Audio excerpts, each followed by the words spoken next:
Telugu film ఇండస్ట్రీని ప్రపంచవ్యాప్తంగా పరిచయం చేసిన ఎస్ఎస్ రాజమౌళి శాంతి నివాసం అనే సీరియల్తో తన కెరీర్ స్టార్ట్ చేసిన ఎస్ఎస్ రాజమౌళి స్టూడెంట్ నెంబర్ 1 సినిమాతో దర్శకుడిగా తెలుగు ఫిల్మ్ ఇండస్ట్రీలో అడుగులు వేశారు. ఎన్టీఆర్ నటించిన ఈ సినిమా బాక్సాఫీస్ వద్ద మంచి సక్సెస్ సాధించింది. మొదటి సినిమాతోనే రాజమౌళి కూడా మంచి పేరును సాధించుకున్నాడు. ఆ తర్వాత చేసిన సింహాద్రి సినిమా ఎంత పెద్ద హిట్ అయిందో ప్రత్యేకంగా చెప్పాల్సిన అవసరం లేదు. ఒక మాస్ కమర్షియల్ సినిమాని ఎన్టీఆర్ లాంటి హీరోతో చేసి మంచి సక్సెస్ అందుకున్నాడు. అంతేకాకుండా ఎన్టీఆర్ కి ఆ సినిమాతో స్టార్డమ్ వచ్చేలా చేశాడు. ఆ తర్వాత రాజమౌళి ఒక్కో సినిమాతో తెలుగు ఫిల్మ్ ఇండస్ట్రీలో మరింత పైకి ఎదిగాడు. రాజమౌళి ఒక హీరో సినిమా చేశాడంటే ఆ హీరో నెక్స్ట్ లెవెల్ కి వెళ్ళిపోతాడు. రాజమౌళి స్థాయిలో ఆ హీరోని చూపించడానికి మిగతా దర్శకులు చాలా కష్టాలు పడుతుంటారు. అందుకే రాజమౌళితో పనిచేసిన హీరో ఇంకో దర్శకుడితో సినిమా చేస్తే వెంటనే సక్సెస్ అందుకోలేకపోతున్నాడు. రీసెంట్ గా ఎన్టీఆర్ నటించిన దేవరా సినిమాతో రాజమౌళి సెంటిమెంట్ బ్రేక్ అయిందని కొంతమంది అనుకుంటారు. కానీ దాన్ని కూడా పూర్తిగా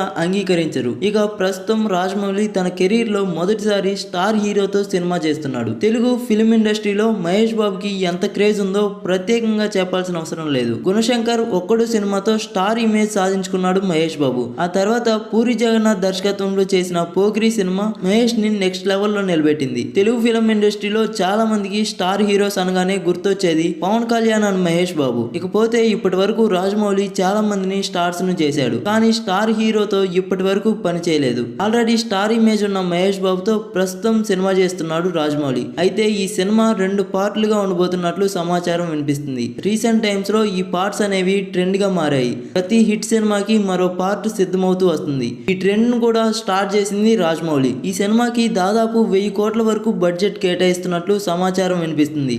కనీసం ఈ ప్రాజెక్టు పూర్తవడానికి 6 నుంచి 8 సంవత్సరాలు పట్టే అవకాశం ఉంది.